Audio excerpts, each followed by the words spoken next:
Hello again, Hoof here, and today we're going to be playing some more Space Engineers. As you can see in the background there, we have a nice little mining ship built. Let's go ahead and check this thing out. It was giving me some problems the last episode, trying to get it built. Finally got it put together and working. I haven't taken it out yet. I think we've got a full charge on her.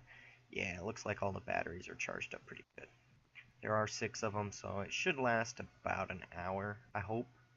That would be a good amount of time for this thing to last. You know, enough to go out and strip off all the stone on top to get down to what you need, and then get a single haul made back to your base, hopefully. So, um, with that, we should take this thing out on her maiden voyage. There's also another surprise I have for you guys today.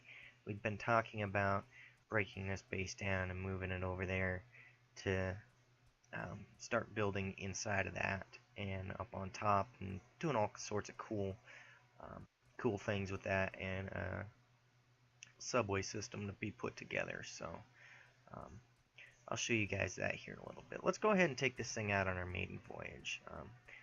I did manage to get it set up so you don't have to jump up on it to get into it. So let's see what we can do here. We need to turn the recharge off and turn our thrusters on. And let's undock and see what we got here. So pretty close to an hour, about 40 minutes of fuel time. So that's pretty good. Let's go ahead and let's open up our GPS. I had some stuff marked. I forget which one it is. Yeah, I don't know. I know it's off in a disorderly direction. So let's zip over here and see what we can do. I believe it is this hole here. One more thought here. Let's set the ore detector so we can turn it on and off as we need. Yeah, there's a hole right there. So there's a lot of nickel and iron under the ground right here. So let's see what we can do. See how she does stripping this stuff open. So alright. We appear to have fairly decent damage radius. Remember, and if you right click instead of left click, it will just blast the rock away. Now there is one thing I forgot to add to this, and we're gonna have to do it because it's just gonna bug me if we don't. Is I don't have any ejectors on this thing to get rid of the rock.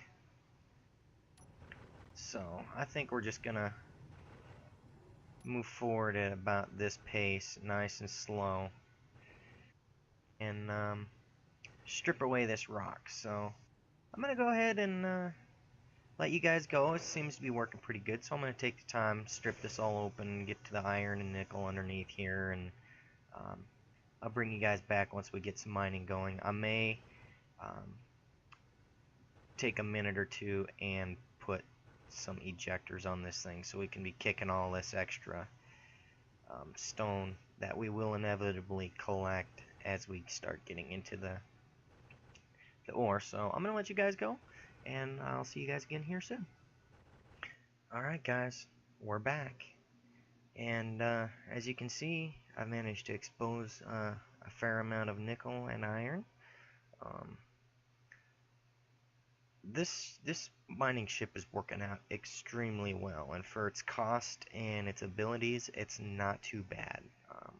You could probably build this entire ship right off the start just by tearing apart the thrusters on the lander itself. I haven't tested this out. I might do that in the future, but for a beginning mining ship, it works pretty well. I'll go ahead and show you how I did the stripping. I prefer to do the strip mining method versus boring a hole, because then you got stuff above you to your sides, and it's really easy to bang the ship around and break it. So I tend to shy away from that kind of stuff. What I like to do is I'll start myself at a bit of an angle. Um, I always put large thrusters on the front, that way it's got a little bit of power when you're pointing down. And then I just right click and just ease into it. Every time you hear the little noise, you just inch your way forward. Just bump your thrusters. That way you don't start banging and busting off your drills. I did that quite a bit before. And with the update where they changed the way the drills work to help with server lag and all that stuff, you know, the mining process is a tidbit slower from what I can tell, um, but it works pretty good. You just got to be kind of patient with it and work for it. And for those of you who aren't patient, you know, you should probably, I mean, think about the cost and the time it takes every time you break off and drill, or have to move all this stuff by hand. So it's definitely worth just taking your time and doing it without tearing things apart. So we'll go ahead and make this final cut here. It's going pretty quick. It takes a few minutes to get, you know, on a short cut like this. It takes a few minutes.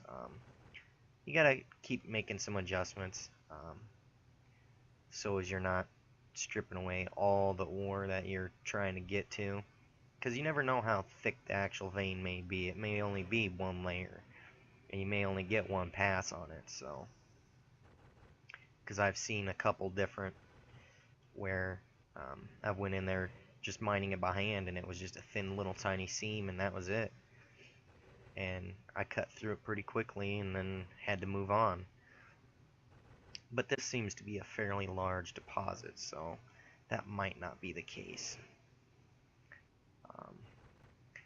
Now, one thing to keep in mind is you should probably GPS these locations and leave them and turn them on when you go out with a rover, because as you may well know, that you drive off one of these into one of these holes with a rover, it's going to cause some problems, and getting it out might be impossible unless you come here with the mining ship and cut out a ramp.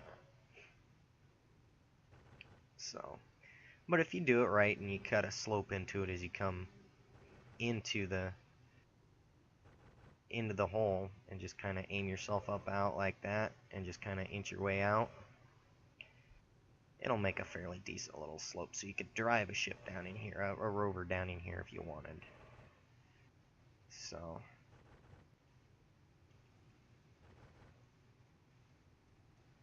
but yeah, just bring yourself right on up out of the hole.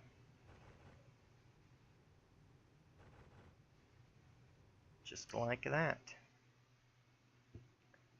Try to keep your ship upright. You start rotating one side or the other, it's going to tip over, because the side thrusters, I've only got 3 on each side, so you start rotating your ship one direction or the other, it's going to end bad. So, but let's go ahead and see how this thing does for its carrying capacity. Right now its mass is 50,350 kilograms. So let's see.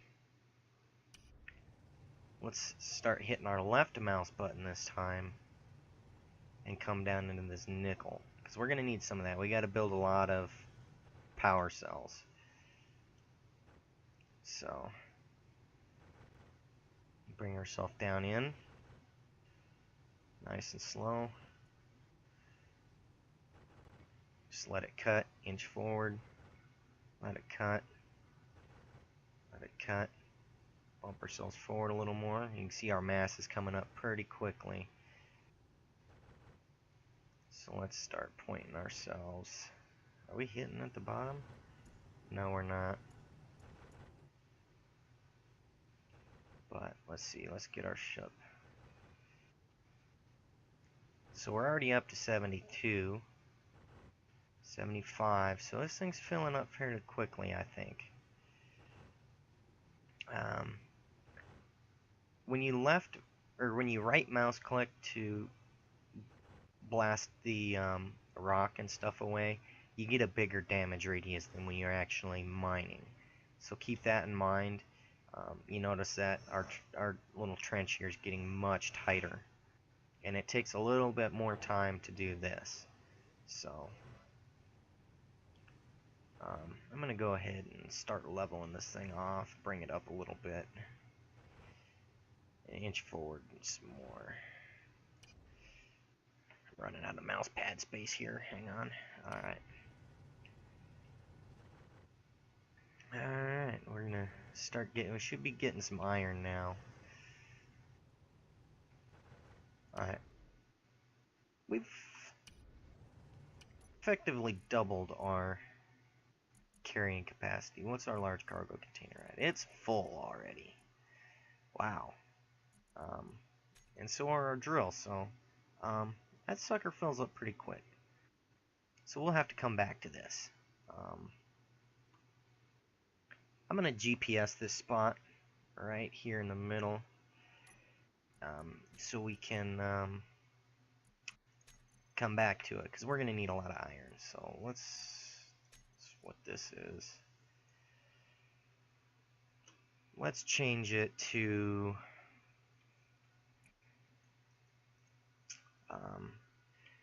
nickel and iron mine. Alright. So now with that being said, let's head off to our base, because our ship is full, and it's actually handling pretty well. I mean, it's not overloading or anything. We still got a decent amount of fuel time. We got like 20 something minutes of fuel time here, so let's go ahead and zip on over here to the new base to deposit this stuff, and we'll show you what we got going over there. So I'll be back once I get over there and get docked up. Alright, welcome back, guys. We just got back to the newest base. I went out and got a load of iron. We had almost all nickel. There was all of 500 iron ore in that last haul. So I went and got some iron, brought it back, docked up. We got it all down there, and the refinery's cooking already. So this is our new base. Got a couple solar collectors. We got a little platform up top where we can dock our mining ship. We got a windmill up top. We got a assembler, a cargo container, a refinery down here, and a battery. We're going to have to add some more batteries, but we're doing alright for the moment. I wanted to show you guys. I have an automated inventory script, and it works. You just simply, type in a little code behind the name of the cargo container, or refinery or assembler, whatever you're using, and then every 30 seconds to a minute it'll pull, consolidate everything. There are priority settings. If we go to, say, the assembler, I've got it set. I want to maintain at least 300 ingots. It's got a second priority there. Priorities are from 1 to 10. So that works pretty good. I always set it to 2 in case there's something I need a higher priority for and I just need to pull some ingots. So with this script also, you have to turn the use conveyor system off, because it does it automatically through the script. That way it's not pulling and filling up your inventory with, say, 10,000 iron ingots in your assembler, which is always annoying. So, and this helps mitigate that. And I also have it set up with the refinery as well. It'll maintain a certain amount of ore, of all types of ore in there, so all you got to do is move them back and forth, whichever one you want to be working on most. Turn your conveyor system off with that as well. So, and this is great because when you come in with like the mining ship, which I have no coating on at all, you hook up to the connector and it sucks it right into your cargo container, and then from there your refiner will suck what it needs out into there. So for now, our time's getting a little bit short. Again, be sure to subscribe, smash that like button, and we'll be back again with another episode, and we'll start working on cutting into this base. Hopefully I've got a few more batteries and stuff built. So this is Hoof signing off. Fly safe, and we'll see you guys again soon.